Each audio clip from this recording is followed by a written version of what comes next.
ఇవాళ AP cabinet సమావేశం జరగనుంది. సాయంత్రం 4 గంటలకు వెలగపూడిలోని సచివాలయంలో ఈ భేటీ జరగనుంది. 85,000 కోట్ల రూపాయల పెట్టుబడులపై ఎస్ఐపిబి భేటీలో తీసుకున్న నిర్ణయాలకు ఆమోదం తెలపనుంది. రాజధాని అమరావతికి సంబంధించి గతంలో కాంట్రాక్టర్లకు కేటాయించిన పనుల టెండర్ల రద్దుకు ఈ కేబినెట్లో ఆమోదం తెలపనున్నారు. ఆయా పనులకు సంబంధించి కొత్త టెండర్లు పిలిచే విషయంపై ఈ రోజు జరగబోయే కేబినెట్లో చర్చించి తర్వాత వాటికి ఆమోదం తెలపనున్నారు. ఇనాం భూముల అంశంపై నిర్ణయం తీసుకోనుంది.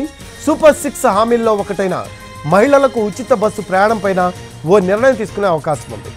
ఏపీఎస్ఆర్టీసీలో మహిళల ఉచిత ప్రయాణంపై ఆర్టీసీ అధికారులు ఇప్పటికే ప్రణాళికలు సిద్ధం చేసినట్లు సమాచారం.